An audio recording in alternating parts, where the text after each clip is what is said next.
Very good morning, welcome to Raj news. నేను విజయ్. మొదటి నుంచి కూడా ఫోన్ ట్యాపింగ్లో రాజ్ న్యూస్ అనేక అనుమానాలు వ్యక్తం చేస్తున్నటువంటి విషయం మనందరికీ తెలిసిందే. ఇటు ఒక ప్రముఖ ఛానల్ యాంకర్గా పనిచేస్తున్నటువంటి సాంబశివరావుకు సంబంధించి, భుజంగరావుకు సంబంధించి వాళ్ళిద్దరు ఆప్తమిత్రులని మొదటి నుంచి రాజ్ న్యూస్ చెప్తూనే ఉంది. ఏదో ఒక రోజు ఈ విషయానికి సంబంధించి మీరు బ్రేకింగ్ న్యూస్ చూస్తారు అని చెప్పాం. అది నిన్న చాలా క్లియర్గా దానికి సంబంధించిన కన్ఫెషన్ ఇవ్వడం కావచ్చు, ఆ మొత్తం న్యూస్ బయటికి రావడం కావచ్చు, తెలంగాణ వ్యాప్తంగా ఒక్కసారిగా విస్తుపోవడం కావచ్చు జరిగింది. అయితే పలువురు వ్యక్తుల్ని కావచ్చు, లేకపోతే పలు సంస్థల్ని కావచ్చు, ఈ డర్టీ గ్యాంగ్ ఏదైతే ఉందో వీళ్ళంతా కలిసి ఒక గ్యాంగ్గా ఏర్పడి ఒక డర్టీ గ్యాంగ్గా ఉన్నారో వీళ్ళంతా కలిసి పలువురు వ్యక్తుల్ని పలువురు సంస్థల్ని బెదిరించినట్లుగా కూడా నిన్న తేలింది. అయితే ఈ విషయానికి సంబంధించి రాజ్ న్యూస్ మొదటి నుంచి అనేక కథనాలు ప్రసారం చేస్తూ ఉంది. అయితే నిన్న ఒక న్యూస్ ఛానల్లో జరిగినటువంటి ఒక డిస్కషన్లో సాంబశివరావు మాట్లాడుతూ రాజ్ న్యూస్ పైన, రాజ్ న్యూస్ యాజమాన్యం పైన, రాజ్ న్యూస్ ఎంప్లాయీస్ పైన నోరు పారేసుకున్నారు అనడంలో మాత్రం ఎలాంటి అతిశయోక్తి లేదు. దానికి సంబంధించి ఆయన మరొక మాట కూడా అన్నారు. వైసీపీ చెప్తే చేస్తోంది నా పైన లేకపోతే టీడీపీ పైన వ్యతిరేకంగా అని చెప్పారు. టీడీపీ పైన వ్యతిరేకంగా నిజంగా రాజ్ న్యూస్ చేయాలనుకుంటే టీడీపీ పైన వ్యతిరేకంగా కథనాలు ఇస్తుంది. కానీ రాజ్ న్యూస్ ఏ రోజు కూడా ఎటువంటి పొలిటికల్ ఎజెండాలు పెట్టుకోలేదనేది మాత్రం చాలా క్లియర్ కట్గా ఫేస్ ఆఫ్ ది ఛానల్గా నేను క్లారిటీ ఇవ్వదలుచుకున్నాను. అంతేకాకుండా ఒక న్యూస్ ఛానల్లో ఒక యాంకర్గా పనిచేసే ఒక వ్యక్తి పైన బురద జల్లితే అది టీడీపీకి ఏదో అవుతుంది అని ఆ వ్యక్తి ఎక్కువగా ఊహించుకోవడం కూడా ఖచ్చితంగా ఆ వ్యక్తి ఒకసారి మళ్ళీ తిరిగి అంచనా వేసుకోవాల్సి ఉంటుంది. అంటే నా పైన నిజంగా ఇటువంటి వ్యాఖ్యలు చేస్తే లేకపోతే నన్ను ఇలా బద్నాం చేస్తే టీడీపీ బద్నాం అవుతుందని ఆ వ్యక్తి ఎక్కువగా ఊహించుకుంటున్నాడు. ఇవన్నీ కూడా వాస్తవాలు.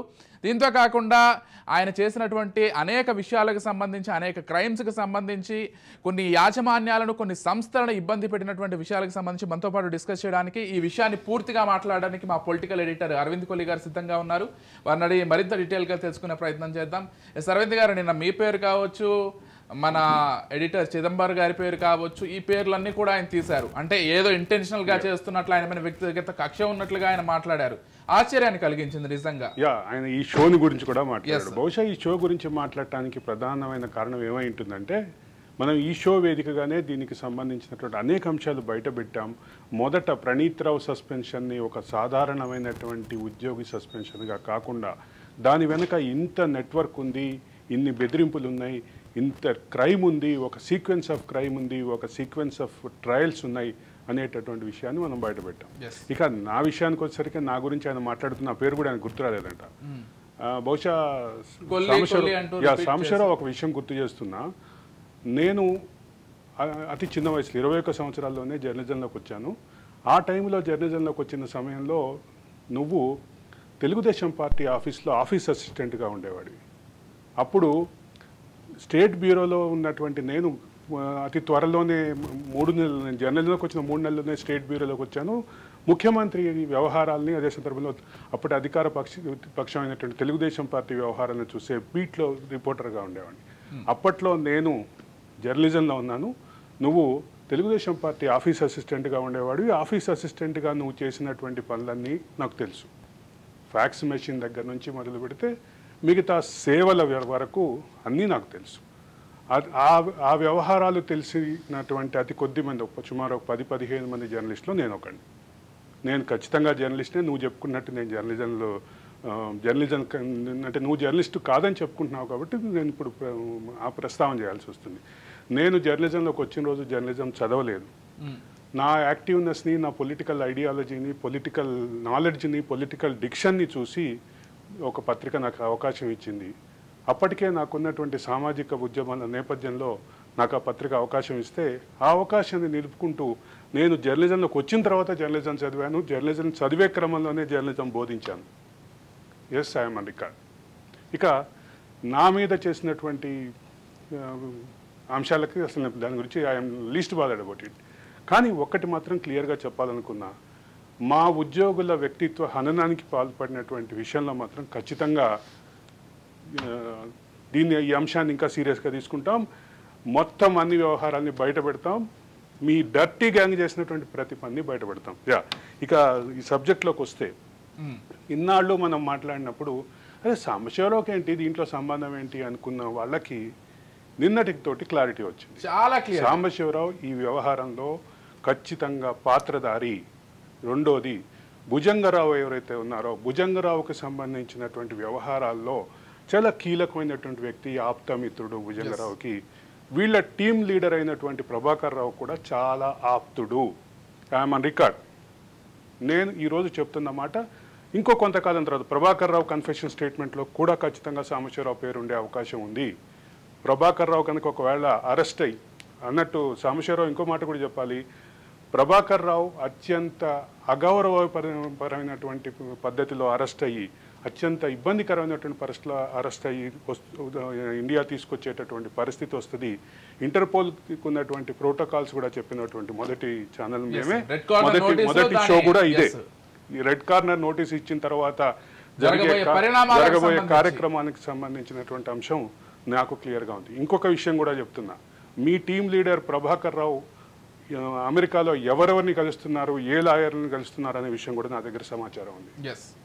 I'm on record. Me team leader, me dirty gang leader అయినటువంటి ప్రభాకర్ రావు ఎక్కడున్నాడు, ఎవరెవరితో తిరుగుతున్నాడు, ఎవరెవరిని కలుస్తున్నాడు అనే విషయంలో కూడా నా దగ్గర సమాచారం ఉంది. ఇక ఈ అంశానికి సంబంధించి నిన్న రేవంత్ రెడ్డి ఒక వ్యాఖ్య చేశారు. సిబిఐకి డిమాండ్ ఎందుకు చేయట్లేదు కల్వకుంట్ల కుటుంబం అని. సాంబశివరావు మళ్ళొక విషయం చెప్తున్నా, మీ బాస్ అయినటువంటి కల్వకుంట్ల కుటుంబం, మీ అధినేతలైనటువంటి కల్వకుంట్ల కుటుంబానికి సంబంధించినటువంటి ఫ్రెండ్లీ పోలీస్ రాజ్యంగా ఎట్లా మారింది అని కూడా మేము మాట్లాడాం. ఇంకొక విషయం చెప్తున్నా, పోలీస్ రాజ్యంగా మారే క్రమంలో జరిగినటువంటి అరాచకాలు, అకృత్యాలు కూడా బయటపెడతాం. అంటే ఇక్కడ ఎక్కువగా నిన్న బయటపడ్డటువంటి విషయాలు ఏంటంటే బీఆర్ఎస్ లో కేవలం కొంతమంది మాత్రమే ఈ అంశానికి సంబంధించి డైరెక్ట్ ఇన్వాల్వ్ అయి ఉంటే వాళ్ళ పేర్లు చెప్పుకొని, అధినేత కేసీఆర్ పేరు లేకపోతే కేటీఆర్ పేరు, వీళ్ళ పేర్లు చెప్పి పోలీస్ అధికారులు. మనం మొదటి నుంచి మాట్లాడుతున్న అంశం చాలా క్లియర్. ఫోన్ ట్యాపింగ్ అంశంలో 3 రకాల కోణాలు ఉన్నాయి. ఒకటి ఎస్ఐబి యాక్ట్ ప్రకారం, ఎస్ఐబి యాక్ట్లో ఉన్నటువంటి ప్రొవిజన్ ప్రకారం ఏదైతే పర్మిషన్ ఉంటుందో ఆ పర్మిషన్ ప్రకారం చేసేటటువంటిది. రెండోది ఉద్యోగులుగా అంటే ఉన్నతోద్యోగులుగా ఉన్నటువంటి వాళ్ళు అదే సందర్భంలో ప్రభుత్వ పెద్దల కళ్ళల్లో ఆనందం చూడటానికి చేసేది. మూడోది దీని ఆధారంగా జరిగేటటువంటి క్రైమ్, బెదిరింపులు, దీని ఆధారంగా జరిగేటువంటి ఎక్స్టార్షన్. అక్కడ బెదిరింపులు, ఎక్స్టార్షన్, దోపిడీ విషయానికి వచ్చేసరికి మేము మాట్లాడుతున్నాం, మళ్ళీ చెప్తున్నా, లైంగిక దోపిడీతో సహా సుమారు 40 మంది మహిళలని ఇదే టీంలో ఉన్నటువంటి కింది స్థాయి ఉద్యోగులైనటువంటి కానిస్టేబుళ్ళు 40 మంది మహిళల వ్యక్తిగత జీవితాలను బెదిరించి వాళ్ళని లోబర్చుకున్నటువంటి పరిస్థితి కూడా ఖచ్చితంగా బయటకు వస్తుంది. దీనికి సంబంధించినటువంటి ప్రక్రియ, ఈ ప్రాసెస్ వేగంగా జరుగుతోంది. గత ప్రభుత్వంతో అనుబంధంగా ఉండి పైకేమో కాంగ్రెస్కి దగ్గరగా ఉన్నాను మాటలు చెప్పేటటువంటి వ్యక్తులకి సంబంధించినటువంటి డేటా కూడా బయటకు వస్తుంది.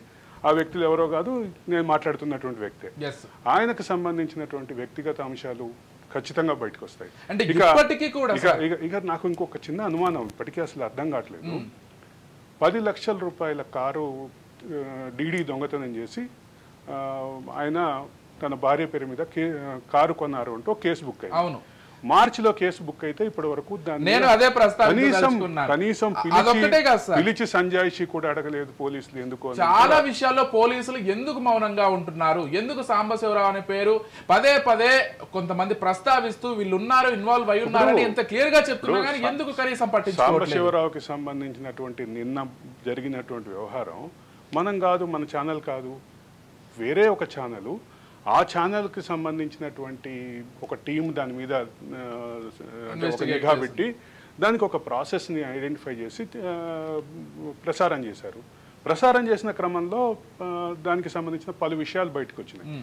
ఇటువంటి పరిస్థితి నుంచి మొదలు పెడితే సాంబశివరావుకి సంబంధించినటువంటి అనేక విషయాల్లో సాంబశివరావుకి సంబంధించినటువంటి పాత్ర మీద రాయటానికి మీడియా వాళ్ళు ఏమైనా హెజిటేట్ చేస్తున్నారేమో కానీ, ఎందుకంటే మన ఇన్నర్ సర్కిల్లో ఉన్నటువంటి వ్యక్తి ఆయన ఇన్ఫ్లుయెన్స్కి గురవుతున్నారేమో కానీ జరిగే ప్రక్రియ మాత్రం ఆగట్లేదు. కన్ఫెషన్ స్టేట్మెంట్లో సాంబశివరావు పేరుంది అనే విషయం ఖచ్చితంగా ఈరోజు గత 2 రోజులుగా చర్చనీయాంశంగా ఉంది.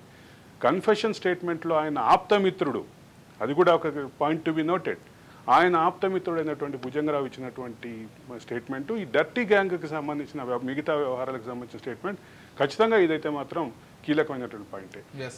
ఆయన ఈరోజు అంటే నిన్న మాట్లాడినటువంటి సందర్భంగా అంటే వేరే ఛానల్లో ఇంకో ఛానల్ వైస్ ప్రెసిడెంట్ మన షో గురించి మాట్లాడటం మాత్రం నిజంగానే ఆశ్చర్యకరం. Right. అయితే ఈ షోలో ఖచ్చితంగా మాట్లాడతాం, మేము కట్టుబడే ఉన్నాం అనేది ఎక్కడా దీని విషయంలో ఎక్కడా భేదాభిప్రాయం లేదు.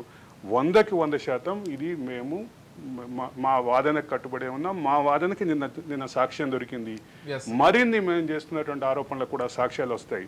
అవును. ఇంకొక ఈ గ్యాంగ్ లీడర్ అయినటువంటి ప్రభాకర్ రావు ఒకవేళ అరెస్ట్ అయ్యి ఆయన కన్ఫెషన్ స్టేట్మెంట్ తీసుకునేటటువంటి పరిస్థితి వస్తే మాత్రం ఖచ్చితంగా అసలు ఇంకా చాలా బయటపడాల్సింది. బయటపడింది చాలా తక్కువ కదా. Yeah. మనం నాకు గుర్తుండే ఒక 10 రోజుల ముందేమో చాలా క్లియర్ గా చెప్పాం, భుజంగరావుకు సంబంధించి సాంబశివరావుకు సంబంధించి ఉన్న ఫ్రెండ్షిప్ కావచ్చు, వాళ్ళ ఆప్త మిత్రత్వానికి సంబంధించి కావచ్చు, ఇవన్నీ అతి త్వరలోనే రాజ్ న్యూస్ వేదికగా చూడబోతున్నామని చెప్పాము.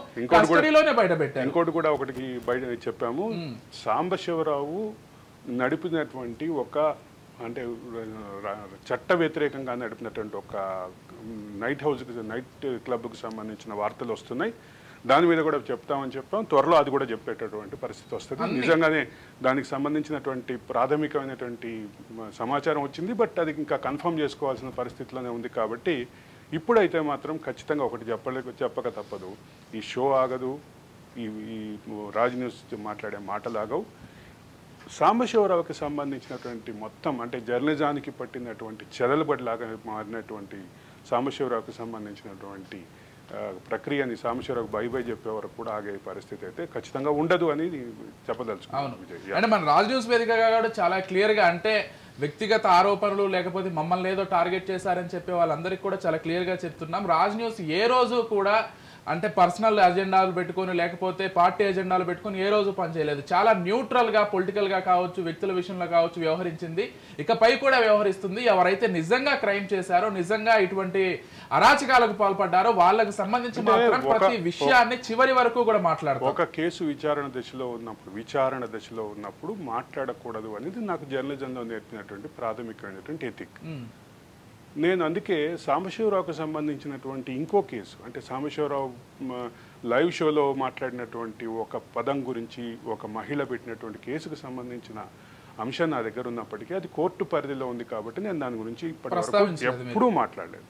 నేను ఇప్పుడు కూడా ఆ కేసుకు సంబంధించిన వివరాలు మాట్లాడకుండా నేను మాట్లాడుతున్నాను. ఎందుకు అంటే నాకు జర్నలిజం ఎథిక్స్ నాకు నేర్పినటువంటి టీచర్లు అది చెప్పారు. నేను నేర్పినటువంటి నా దగ్గర స్టూడెంట్స్కి నేను నేర్పినటువంటి విషయంలో కూడా అది ప్రధానమైన అంశంగా ఉంది. కొన్ని బేసిక్ ప్రోటోకాల్స్ ఉంటాయి. అవి లేకుండా మాట్లాడేటటువంటి ఒక వ్యక్తి గురించి మనం మాట్లాడుకోవటం అనవసరం లేదు. నెక్స్ట్ సబ్జెక్ట్లోకి వెళ్ళిపోతాం విజయ్. రైట్, నెక్స్ట్ సబ్జెక్ట్ వెళ్లే ముందు అంటే సిబిఐ విచారణకు సంబంధించి రేవంత్ రెడ్డి అంటే కేసీఆర్ ఫ్యామిలీని మీరు ఎందుకు అడగట్లేదని చెప్పారు. అండ్ రాజ్ న్యూస్ వేదికగా కూడా చాలా క్లియర్ గా చెప్తున్నాం. ఈ మొత్తం అంశాలకు సంబంధించి అటు ఒకవైపు సాంబశివరావుకి సంబంధించి కారు విషయం కావచ్చు, లేకపోతే మిగిలిన అంశాలకు సంబంధించి పోలీసులకు కూడా చాలా క్లియర్ గా అంటే రిక్వెస్ట్ అనుకోవచ్చు, లేకపోతే ఇంకొక విధంగా ఒకటే ప్రాథమికమైన అంశం న్యాయపరంగా చేయాలి. మార్చి 5వ తారీఖు ఏమో ఆ కేసు బుక్ అయితే ఆ 5వ తారీఖు బుక్ అయిందని కూడా నేను నాకు ఆ షోలో ఆ డేట్ చూసినప్పుడు తెలిసింది. మార్చి 5వ తారీఖు ఆ కేసు బుక్ అయితే ఇవాల్టి వరకు కనీసం సంజాయిషి ఎందుకు అడగలేదు, సంజాయిషి తీసుకొని పరిస్థితి ఎందుకు లేదు, దీనికి ఏ రకమైనటువంటి ఒత్తిడి, దీనికి వెనక ఎవరున్నారు, ఏ రకమైనటువంటి ఒత్తిళ్లు వస్తున్నాయి అనేది క్లియర్. ఇప్పటికైనా బయట పెట్టకపోతే మీ పేర్లు కూడా అంటే ఒకవేళ ఎవరైనా ఉంటే వాళ్ళ పేర్లు కూడా రాజ్ న్యూస్ వేదికగా మీ అంతటి మీరే న్యూస్ లో చూసుకోవాల్సి ఉంటుంది. కాబట్టి ఇప్పటికైనా సరే దాన్ని ఫాస్ట్ స్టెప్ చేసి న్యాయపరంగా చేయండి అంతే మేము కోరుకుంటున్నాం. అదొకటే కాదు ఆ 30 లక్షలకి సంబంధించినటువంటి సాంబశివరావు కుటుంబ సభ్యులకి ట్రాన్స్ఫర్ సంజయ్ గ్రూప్ నుంచి ట్రాన్స్ఫర్ అయిన అంశం కూడా మనం ప్రెస్ మీట్లో చిదంబరం కూడా చాలా క్లియర్గా అడిగితే దాని విషయంలో 30 లక్షలు నేను ట్రాన్స్ఫర్ చేసేసాను, నా దగ్గర ఆధారాలు లేవు, నేను ట్రాన్స్ఫర్ చేశాను అంటాడు, నా దగ్గర ఆధారాలు లేవు అంటాడు. అది ఒక విచిత్రమైన ఆర్గ్యుమెంట్ చేశాడు. ఇక దాని గురించి మాట్లాడుకోవడం అనవసరం అని డిసైడ్ అయ్యాం కాబట్టి ఇప్పుడు రైట్. ఇకపోతే ఏసీబీ కస్టడీకి ఏసీపీ ఉమామహేశ్వరరావు 3 రోజుల పాటు ఉండనున్నారు. ఉమామహేశ్వరరావుకు సంబంధించి ఏసీపీ అధికారులు విచారించనున్నారు. అక్రమాస్తుల కేసులో అరెస్ట్ అయినటువంటి ఏసీపీ ఉమామహేశ్వరరావుకు సంబంధించి భుజంగరావు, తిరుపతిన్న బెయిల్ పిటిషన్లపై కూడా నేడు విచారణ జరిగింది ముగ్గురికి సంబంధించి. వీటికి సంబంధించి ఎలా చూడాలి? ఫోన్ ట్యాపింగ్ కేసులో బెయిల్ పిటిషన్ దాఖలైంది. గతంలోనే ఉమామహేశ్వరరావు సబ్జెక్ట్ కూడా సాంబశివరావు తోటి లింక్ ఉందనేది నా అభిప్రాయం. దాని విషయంలో ఇంకొంచెం క్లారిటీకి వద్దాము. అయితే అంటే ప్రాథమికమైన అంశం ఏంటంటే ఉమామహేశ్వరరావుకు సంబంధించినటువంటి విషయం కూడా ఆయన నిన్న ప్రస్తావన చేశాడు కాబట్టి ఇక్కడెక్కడో లింక్ ఉంది అని నాకు అనిపించింది. సరే చూద్దాం. దానికి సంబంధించినటువంటి భుజంగరావు కన్ఫెషన్ స్టేట్మెంట్లో వచ్చినట్టే సాంబశివరావు కన్ఫెషన్ స్టేట్మెంట్లో కూడా వస్తుందేమో చూద్దాం. అయితే ఈరోజు ఆయన కస్టడీ తీసుకుంటున్నారు కాబట్టి ఆయన మీద అంటే ఏసీబీకి సంబంధించినటువంటి అంశాలు, అదే సందర్భంలో ప్రత్యేకంగా కొన్ని ఆయన విషయంలో ఆయన ట్రాక్ విషయంలో కొన్ని అభ్యంతరాలు ఉన్నాయి. ఆ అభ్యంతరాలను కూడా ఆల్రెడీ బాధితులు వచ్చి సిసిఎస్లో ఫిర్యాదు చేశారు కాబట్టి వీటన్నిటిని ఏసీబీ పరిగణలోకి తీసుకొని దీనికి ఒక లాజికల్ కంక్లూజన్ ఇచ్చే అవకాశం ఉంది. అయితే ఉమామహేశ్వరరావుకి సంబంధించినటువంటి వ్యవహార శైలి మాత్రం మొదటి నుంచి అభ్యంతరకరమే. ఆయన సీఏగా ఉన్నప్పుడే కింద స్టాఫ్ తోటి సబ్ స్టాఫ్ తోటి బిహేవ్ చేసినటువంటి విషయంలో సస్పెండ్ అవ్వటం అన్నట్లు మర్చిపోయా చెప్పటం. ఈ ఉమామహేశ్వరరావు గురించి కూడా మేము ప్రత్యేక కథనాలు చేశాము. ప్రత్యేక కథనాలు ఎందుకు చేశాము అంటే ఉమామహేశ్వరరావు ట్రాక్కి సంబంధించి మా క్రైమ్ బ్యూరోకి కొన్ని ఆధారాలు దొరికినాయి కాబట్టి చేశాము. అయితే ఇక్కడ ప్రధానంగా గమనించాల్సిన అంశం ఏంటంటే ఉమామహేశ్వరరావు కేసు కస్టడీలో ఏ పేర్లు బయటకు వస్తాయి అన్నటువంటి ఆలోచన మాత్రం ఖచ్చితంగా ఉందని చెప్పాలి. ఇక తిరుపతన్న అండ్ భుజంగరావు బెయిల్ పిటిషన్ల విషయంలో దీంట్లో 66F సెక్షన్, ఐటీ యాక్ట్లో 66F సెక్షన్ ఇంక్లూడ్ అయ్యింది. పైగా వాళ్ళు పోలీస్ అధికారులు విచారణని అంటే ప్రభావితం చేసే అవకాశం ఉందన్న కారణం చూపించి ప్రాసిక్యూషన్ దాన్ని అడ్డం పడుతుంది. 66F సెక్షన్ అనేది సైబర్ టెర్రరిజానికి సంబంధించిన సెక్షన్. దేశ భద్రతకు, దేశ సార్వభౌమత్వానికి, దేశ ఐక్యతకు విచ్ఛిన్నం చేసేటటువంటి శక్తులకు వాడేటటువంటి సెక్షన్ ఇక్కడ వాడారు కాబట్టి ఈ సెక్షన్ అప్లై చేశారు కాబట్టి ఖచ్చితంగా బెయిల్ అయితే కొంచెం కష్టమైనటువంటి పని అనేది న్యాయవాద వర్గాల్లో జరుగుతున్న చర్చ. రైట్. ఇకపోతే ఈరోజు తెలంగాణ అంశాలను చూసుకున్నట్లయితే తెలంగాణ ఆవిర్భావ దినోత్సవానికి సంబంధించి స్వయంగా సీఎం రేవంత్ వెళ్ళి సోనియా గాంధీని ఆహ్వానించడం కావచ్చు, దానికి సంబంధించి ఏర్పాట్లు కూడా ఇప్పటికే పూర్తి స్థాయిలో జరిగిపోతున్నాయి. అంటే రాష్ట్ర వ్యాప్తంగా ఈ సెలబ్రేషన్స్ చేయాలనుకుంటున్నారు. మొత్తం అంశానికి సంబంధించి ఎలా చూడాలి? సోనియా గాంధీ కూడా సానుకూలంగా స్పందించినట్లుగా తెలుస్తుంది. సోనియా గాంధీని కొంచెం ఎమోషనల్ గా కనెక్ట్ చేసి ఆవిడ రప్పించాలి అని కాంగ్రెస్ బాగా ప్రయత్నం చేస్తుంది. సోనియా గాంధీ కార్యాలయం ఇప్పటికే రాష్ట్ర ప్రభుత్వానికి మేము అంటే ఆమె రాలేదు, ఆమె ఆరోగ్య పరిస్థితుల రీత్యా రాలేని పరిస్థితిలో ఉంది అని చెప్పారు. కానీ సోనియా గాంధీని తీసుకురావాలి అని చెప్పి కాంగ్రెస్ రాష్ట్ర కాంగ్రెస్ గట్టిగా ప్రయత్నిస్తుంది కాబట్టి వచ్చేటువంటి అవకాశం ఉంది. అయితే ఇదే సందర్భంలో ఇంకోటి కూడా ఉంది. ఎప్పుడు ఫామ్ హౌస్లోనే ఉండేటటువంటి సారు జూన్ 2 వేడుకలకి బయటకు వస్తారట. బయటకు వచ్చి 2 రోజుల పాటు వేడుకలు చేస్తారు. 2 రోజులు 3 రోజులు వాళ్ళ పార్టీ తరఫున 3 రోజుల పాటు వేడుకలు చేస్తారట. వేడుకల సందర్భంగా పూర్తిగా ఒక రోజంతా టీఆర్ఎస్ భవన్లో ఉంటారంట. ఇవన్నీ మాత్రం కొంచెం సారిలో కదలికి వచ్చిందని భావించాలి. కదలికి వచ్చే టైంకే ఇప్పటికీ బీఆర్ఎస్ యొక్క ఎగ్జిస్టెన్సు, బీఆర్ఎస్ యొక్క ప్రభావం తగ్గిపోయినటువంటి పరిస్థితిలో ఇప్పుడు పార్లమెంట్ ఎన్నికల ఫలితాల్లో కూడా ఎక్కడ బీఆర్ఎస్ ప్రభావశీలంగా లేదు అనేటటువంటి వార్తల నేపథ్యంలో ఏమవుతుంది అనేది ఆయన వచ్చినా ఏ రకమైనటువంటి నమ్మకం ఇస్తారనేది ఖచ్చితంగా ఆసక్తిదాయకంగానే ఉందని చెప్పక తప్పదు. విజయ్. రైట్. లేకపోతే ఆంధ్రప్రదేశ్ అంశాలను ఒకసారి మనం గమనించినట్లయితే ఈ నర్సరావుపేటకు చెందినటువంటి వైసీపీ ఎమ్మెల్యే పున్నెల్లి పోలింగ్ రోజున మాచర్ల ఎమ్మెల్యే నర్సరావుపేటలో మాచర్ల ఎమ్మెల్యే నర్సరావుపేటకు సంబంధించి ఆ రోజు అక్కడ ఆయన పోలింగ్ రోజు అక్కడే ఉండొచ్చు, అదే రిజల్ట్ రోజు ఆ రోజు అక్కడే ఉండొచ్చు, కౌంటింగ్ రోజు అక్కడే ఉండొచ్చు అంటూ కూడా. అంటే పిన్నెల్లికి సంబంధించినటువంటి అంశంలో ఒకటి ఎలక్షన్ సామాగ్రిని ధ్వంసం చేసినటువంటి కేసు ఆల్రెడీ బుక్ అయింది. ఇది మాచర్లలో 202 పోలింగ్ బూత్కి సంబంధించి. అయితే దాంట్లో మిగతా ఇటువంటి ఆరోపణలు ఎదుర్కొన్నటువంటి అభ్యర్థులకి వెసులుబాటు ఇచ్చినట్టుగానే పిన్నెల్లి కూడా వెసులుబాటు ఇచ్చినటువంటి పరిస్థితి ఉంది. అయితే ఆ వెసులుబాటులో ఎటువంటి కండిషన్ నిన్న మార్నింగే మనం మాట్లాడుకున్నాం దాని నుంచి. ఎటువంటి కండిషన్ లేవు కాబట్టి అది బెయిల్గా కాకుండా ఒక వెసులుబాటుగానే కనిపించింది. అయితే ఇప్పుడు ఈ పర్టికులర్ అంశంలో మాత్రం ప్రతిరోజు సంతకం పెట్టాలి. 307 కేసులు, 2 307 కేసుల విషయంలో, అంటే హత్యాయత్నం కేసుల విషయంలో ఒకటేమో తెలుగుదేశం పార్టీ నాయకుడు శేషగిరిరావుకి సంబంధించిన నంబూరు శేషగిరిరావు అనేటటువంటి వ్యక్తికి సంబంధించినటువంటి కేసు, రెండోదేమో నారాయణస్వామి అనేటటువంటి అక్కడ స్థానికంగా ఉండేటటువంటి ఒక పోలీస్ స్టేషన్లో సిఐకి సంబంధించిన కేసు. సిఐ మీద దాడి చేశారు అంటూ ఆయన కేసు పెట్టారు. ఆయన ఆల్రెడీ ఆసుపత్రిలో చికిత్స పొందుతున్నారు. ఒక పక్క అట్లా ఉంటే ఇంకో పక్కనేమో నంబూరి శేషకర్రావుకు సంబంధించిన అంశంలో చాలా తీవ్రమైనటువంటి గాయాలైనవి అనేది ఆయన కూడా పిటిషన్ ఇచ్చారు. ఈ మొత్తం ఘటనల నేపథ్యంలో ఆయన పిన్నెల్లి రామకృష్ణారెడ్డి కేసుని ముందస్తు బెయిల్కి వెళ్తే ముందస్తు బెయిల్ని కేవలం 6వ తారీఖు వరకు మాత్రం, అంటే ఇంతకు ముందు ఉన్నటువంటి వెసులుబాటునే కొనసాగిస్తూ ఈ 2 కేసులు కూడా పెట్టారు. కానీ ఒక కీలకమైన లింక్ పెట్టారు, ప్రతిరోజు పోలీస్ స్టేషన్కి వచ్చి సంతకం పెట్టి వెళ్ళాలి. అది కండిషన్ అదే ఉంది కాబట్టి రాత్రి ఆయన 12 గంటలకు వెళ్ళి మాచర్ల పోలీస్ స్టేషన్లో సంతకం పెట్టారనేది. అంటే ముందు రోజు అంటే 12 గంటలకు వెళ్తే 2 సంతకాలు పెట్టవచ్చు అనే వెసులుబాటుని ఆయన వాడుకున్నట్టుగా అనిపిస్తోంది.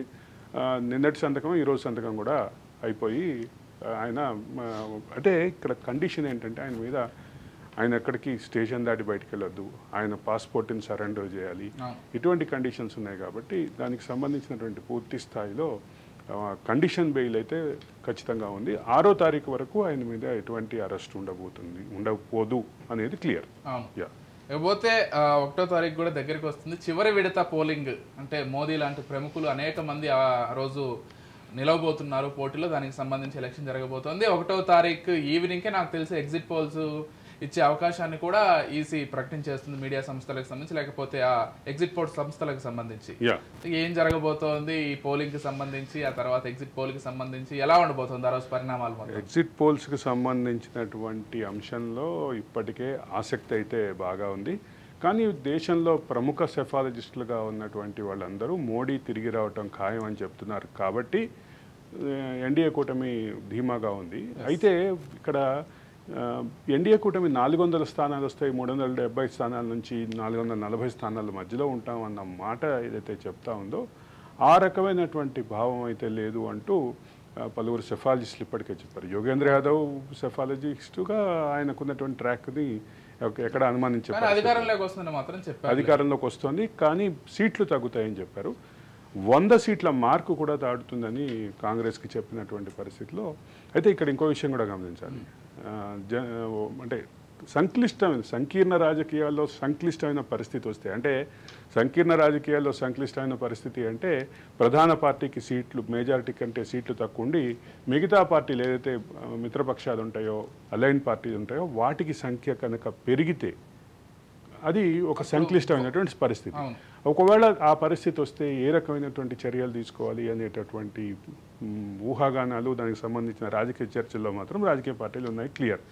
ఇండియా కూటమి 1వ తారీఖు రోజు ఆయన అంటే ప్రధానమైనటువంటి అంశం మీద, ఈ అంశం మీదే ఢిల్లీలో భేటీ కాబోతుంది. భేటీకి మమతా బెనర్జీ రానని చెప్పారు. రానని చెప్పడానికి కూడా అవి చెప్పినటువంటి కారణం కూడా ఏంటంటే ఒక పక్క తుఫాను హెచ్చరికలు ఉన్నాయి, రెండో పక్క 9 కీలక స్థానాలకి. అంటే మీరు గమనించారో లేదో వెస్ట్ బెంగాల్లో అత్యంత పోలింగ్ శాతం కన్సిడరబుల్గా జరుగుతుంది. 75 నుంచి 80 దాకా మధ్యలో ఉంటుంది. 79 ఇప్పుడు అంటే మధ్యలో 79 ప్లస్కి వచ్చింది. కానీ ఇది ఇక్కడ వైలెన్స్ ఎక్కువ ఉంది అనేది, పోల్ డే వైలెన్స్ ఎక్కువ ఉంటుంది అనేటటువంటి నేపథ్యంలో దీన్ని 42 స్థానాలని విడగొట్టి ప్రతి విడుదలలో కూడా పెట్టారు. ఈ నేపథ్యంలో చాలా కీలకమైనటువంటి స్థానాలకి ఆ రోజు ఎన్నిక ఉంది కాబట్టి చివరి విడతలో జరగబోయేటువంటి కీలకమైన స్థానం అంటే కోల్కతా పరిసర ప్రాంతాల్లో ఉన్నటువంటి నియోజకవర్గాల్లో కూడా జరుగుతుంది. కాబట్టి బీజేపీ అక్కడ కాన్సన్ట్రేట్ చేసింది. రెండో పక్క తృణమూల్ కూడా చాలా కీలకంగా భావిస్తోంది. కాబట్టి ఈ 42 స్థానాలలో భాగంగా జరిగే 9 స్థానాల్లో ఎన్నిక వీటిని స్వయంగా పర్యవేక్షించుకోవాలి. అదే సందర్భంలో తుఫాను ఏర్పాట్లు కూడా చేసుకోవాలి. తుఫాను యొక్క హెచ్చరికలు ఉన్నాయని చెప్పేసి ఆమె ఆపినటువంటి పరిస్థితి ఉంది. ఆమె దీన్ని కొంచెం కాస్త వెసులుబాటు అడిగినటువంటి పరిస్థితి ఉంది. కాబట్టి ఇక్కడ మమతా బెనర్జీకి సంబంధించినటువంటి అంటే వ్యక్తిగత హాజరు లేకపోయినా ఇండియా కూటమి 1వ తారీఖు సమావేశం కాబోతుంది. ఈ ఇండియా కూటమి సంక్లిష్టమైనటువంటి పరిస్థితి వస్తే ఏ రకమైనటువంటి ప్రభావాలు చూపిస్తుంది, ఏ రకమైనటువంటి రాజకీయ ఎత్తుగడలు తీసుకోవాలి అనేటువంటి అంశం మీద చర్చలు చేసేటువంటి అవకాశం ఉంది. అందులో ముఖ్యంగా ఎన్డీఏ కూటమితో నచ్చకపోయినా ఎన్డీఏ కూటమితో సెయిల్ అవుతున్నారు అన్న భావం ఉన్నటువంటి కొంతమంది పార్టీలను ఐడెంటిఫై చేసి వాళ్ళని లాక్కునేటటువంటి పరిస్థితి అయితే చూస్తుందని ఒక ఊహాగానం అయితే ఉంది. అయితే అది కూడా ఏంటంటే ఇండియా కూటమి భావం ఏంటంటే ఒక ప్రభావశీలమైనటువంటి నెంబర్ వస్తే అప్పుడు ఈ రకమైనటువంటి పరిస్థితి అయితే ఖచ్చితంగా దారితీసే అవకాశం అయితే ఉందని చెప్పారు. కేంద్రంలో కావచ్చు, రాష్ట్రాల్లో కావచ్చు, అన్ని పార్టీలు కూడా మేమే గెలుస్తామంటే మేమే గెలుస్తామని ధీమాగా ఉన్నాయి. చూడాలి మరి. అంటే 4వ తారీఖు అన్ని క్లారిటీలు కూడా రాబోతున్నాయి. 1వ తారీఖు దానికి సంబంధించి అంచనాలు కూడా రాబోతున్నాయి. ఇకపోతే ఈ ఏదైతే తెలంగాణ రాష్ట్ర గీతానికి సంబంధించి ఆ కంపోజిషన్కి సంబంధించి ఒక వివాదం అయితే నడుస్తోంది. ఎందుకు ఆంధ్ర వ్యక్తి అయినటువంటి కీరవాణి చేత దాన్ని కంపోజిషన్ చేయించాలి, ఇక్కడ లేరా అనేటువంటి ఒక క్వశ్చన్ రైజ్ చేస్తున్నారు. ఎలా చూస్తారు దీన్ని? దీనికి నేను ఒక చిన్న ఉదాహరణ చెప్తా. మా తెలుగు తల్లికి మల్లెపూదండ అని తెలుగు పాట రాసింది ఎవరు? ఐ హోప్ నీ ఫోన్ రింగ్ టోన్ కూడా అదే అనుకుంటా, కాలర్ ట్యూన్ కూడా అదే అనుకుంటా. ఎవరు? శంకరంబాడి సుందరాచార్య. ఆయన ఎక్కడ వాడు? తమిళనాడు వ్యక్తి. సారే జహాసే అచ్చా హిందుస్థాన్ హమారా అని రాసింది ఎవరు? మన మహమ్మద్ ఇక్బాల్. ఆయన ఎక్కడ పుట్టాడు? ఆయన వేరే దేశం పాకిస్తాన్ లో పుట్టినటువంటి వ్యక్తి. ఆంధ్రప్రదేశ్ ప్రతిపాదిత రాజధాని మీద పాట రాసింది ఎవరు? సుద్దాల అశోక్ తేజ్. కంపోజ్ చేసింది ఎవరు? మన యశోకృష్ణ. ఓకే, వీళ్ళిద్దరు ఎక్కడ వాళ్ళు? తెలంగాణ వాళ్ళే కదా. ఇక తెలంగాణ రాష్ట్ర గీతాన్ని రాసింది ఎవరు? అందశ్రీ. ఆయన స్థానికుడు. తెలంగాణ మట్టి వాసన తెలిసిన మనిషి. తెలంగాణలో కాళిదాస్, అభినవ కాళిదాస్గా పేరున్నటువంటి గొర్రెల కాబర్ నుంచి తెలంగాణ రాష్ట్ర గీతాన్ని రాసేటువంటి స్థాయికి ఎదిగినటువంటి వ్యక్తి. ఆయన దగ్గర నుంచి అంటే ఈ అంశాలు ఇక్కడ పక్కన పెడదాం. మన యాదగిరి టెంపుల్ని, యాదగిరి దేవస్థానాన్ని యాదాద్రిగా మార్చింది ఎవరు? సీఎం కేసీఆర్ గారే కదా. అదే దానికి సలహా ఇచ్చింది ఎవరు? ఉన్నారు కదా ఒక స్వామి. ఆయన పేరు ఇప్పుడు ఎందుకు ఆయన పేరు? ఆయన ఎవరు? ఎక్కడి వాడు? ఆయన ఎక్కడి వాడు? ఆంధ్రవాడు. ఆయన చరిత్ర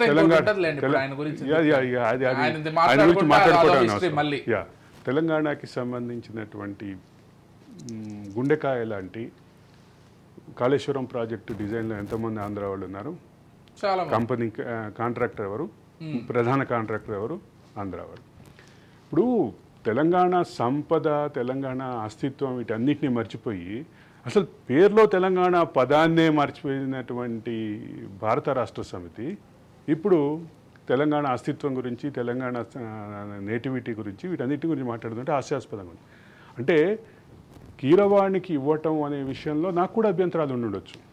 ఎందుకు అంటే కీరవాణికి ఒక కమర్షియల్ సింగరు, కమర్షియల్ కంపోజరు, ఆయన తెలంగాణ అస్తిత్వాన్ని సరిగా ప్రదర్శిస్తారా లేదా అనే విషయం దగ్గర నుంచి మొదలు పెడితే చాలా అనుమానాలు ఉండొచ్చు, అభిప్రాయాలు ఉండొచ్చు, తెలంగాణ ఉద్యమకారులు కూడా ఉండొచ్చు.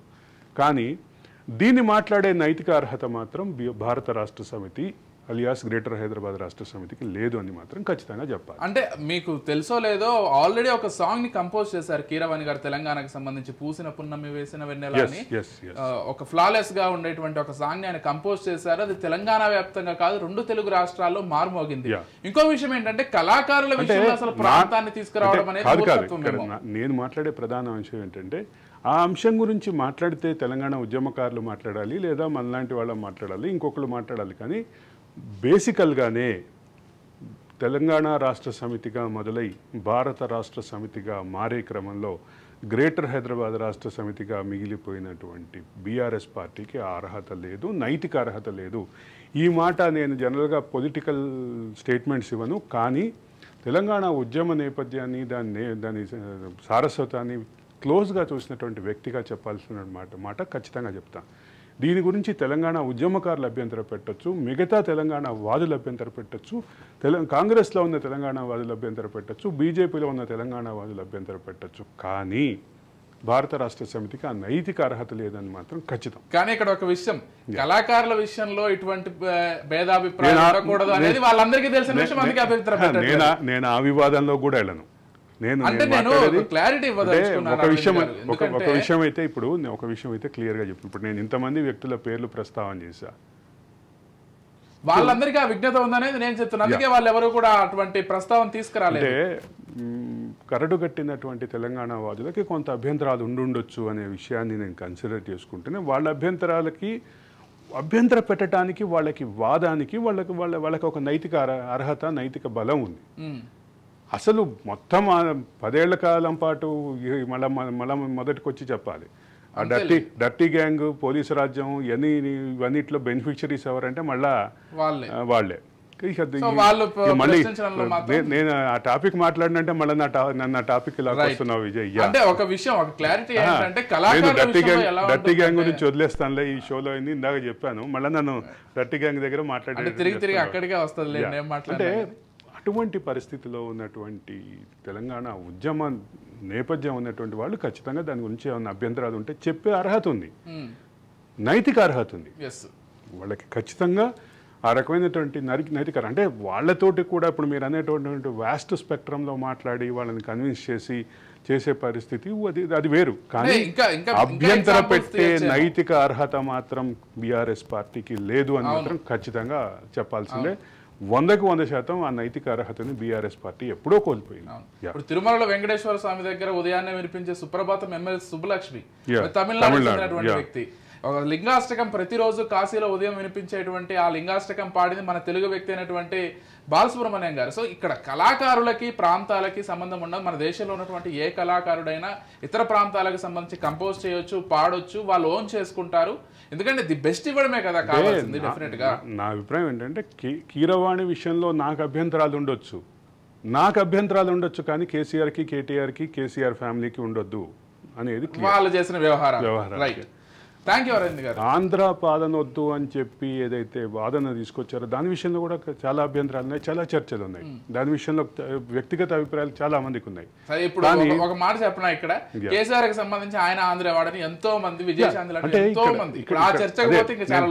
నేను అదే చెప్తున్నా. అంటే ప్రాంతీయత, ప్రాంతీయ భావము వీటన్నిటిని పక్కన పెడితే బేసికల్గా ఈ మాట్లాడే నైతిక అర్హత మాత్రం కేసీఆర్ కుటుంబానికి లేదు, బీఆర్ఎస్ పార్టీకి లేదు, బీఆర్ఎస్ అలియాస్ గ్రేటర్ హైదరాబాద్ రాష్ట్ర సమితికి లేదనేది clear. Vijay. Thank you Aravind garu, thank you so much అండి. అన్ని విషయాలకు సంబంధించి చక్కటి విశ్లేషణ కార్యక్రమాన్ని అయితే అందించారు. మొత్తంగా నిన్న జరిగినటువంటి డిస్కషన్ ఏదైతే ఉందో, లేకపోతే నిన్న బయటపడినటువంటి విషయాలు ఏవైతే ఉన్నాయో కొంతమందికి ఏమాత్రం మింగుడు పడడం లేదు. మా పేర్లు ఎప్పటికీ బయటికి రావు, మేము ఇలా తప్పించుకొని తిరుగుతామనుకున్నటువంటి వాళ్ళు కొంచెం ఈ ఊబిలో కూరుకుపోతున్నారు. చివరికి చేసినటువంటి నేరానికి సంబంధించి ఖచ్చితంగా శిక్ష పడేటువంటి రోజు కూడా దగ్గరలో ఉందని చెప్పుకోవాలి. ఇది వాళ్ళ special discussion. Keep watching Raj news.